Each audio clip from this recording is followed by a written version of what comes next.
This short lecture provides details about the different types of meetings because, as we already know from earlier lectures, the management of the company is undertaken through the meetings of the company's shareholders, at least as far as the major decisions are to be taken. So these meetings are usually called by the directors, but they may also be called by the shareholders. Okay, so these meetings, that is the meetings of the shareholders, are of three types. Number one is the statutory meeting. Number two is the AGM, that is the annual general meeting. And number three, we have extraordinary general meeting. And to put it very simply, these are all general meetings only, since they are all attended by all of the members. But not all of these meetings are applicable on all types of companies, so let's look at certain details. First of all, please note that as far as the statutory meeting is concerned, it is applicable only first of all on public companies that have a share capital. So those companies that are public companies but do not have a share capital are not required to have a statutory meeting, and of course private companies are also not required to have a statutory meeting. But other than companies, that is public companies having share capital, other than that, this provision, that is the requirement to have a statutory meeting, also applies on a company that was formerly a private company but has converted itself into a public company within 1 year of its incorporation. But please note that the timeline is really important. Why? Because if a private company converts itself into a public company 1 year after its incorporation, that is after its date of incorporation, then this requirement to hold a statutory meeting is not going to be applicable to that company. So let me very quickly repeat this point, that is, a statutory meeting is applicable only, number one, to those companies that are public companies having a share capital, and number two, to a private company that converts itself into a public company within 1 year of its date of incorporation.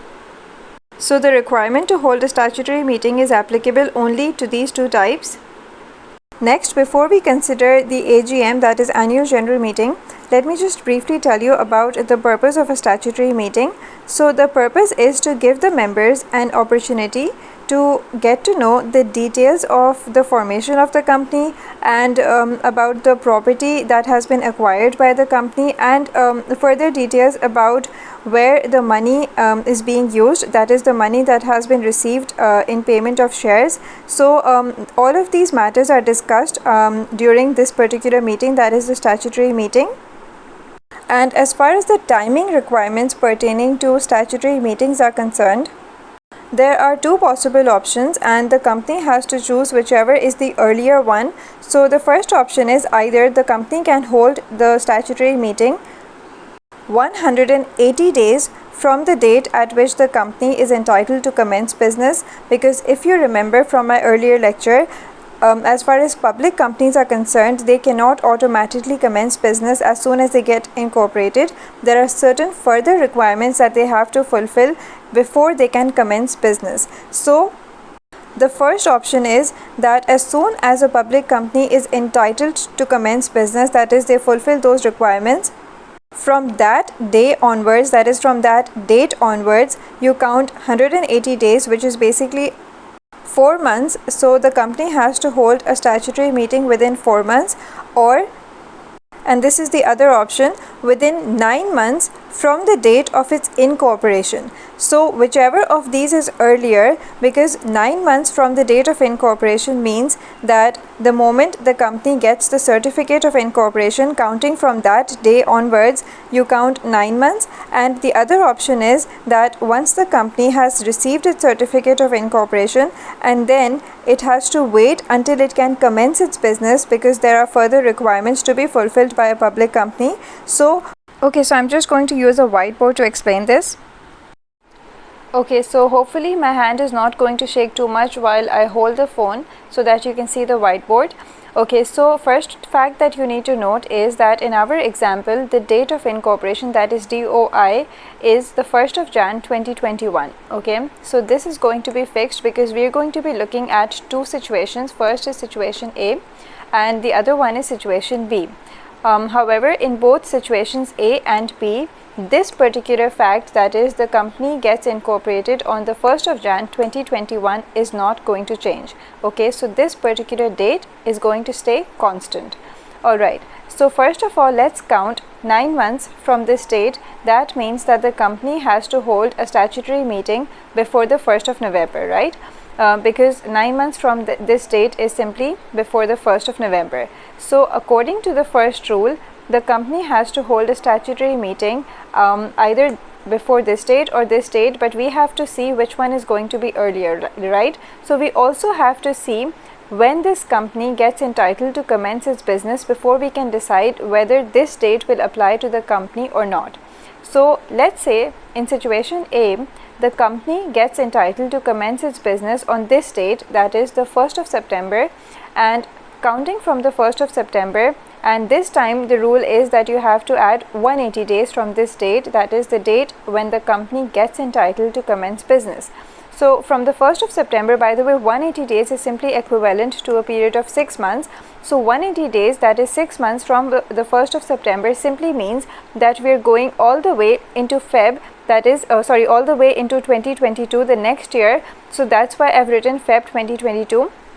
And I have not mentioned the date. Why? Because if we look at situation A, then we can clearly see, and you can see for yourself as well, that November 1st is clearly definitely going to be much earlier than Feb 2022, because this is going into the next year, and this November, by the way, is from 2021, obviously, right? Okay, so we can clearly see that as far as situation A is concerned, this date is going to be earlier. So in this situation, that is situation A, the company has to hold its statutory meeting within 9 months from the date of its incorporation, because that is the date that is going to be earlier.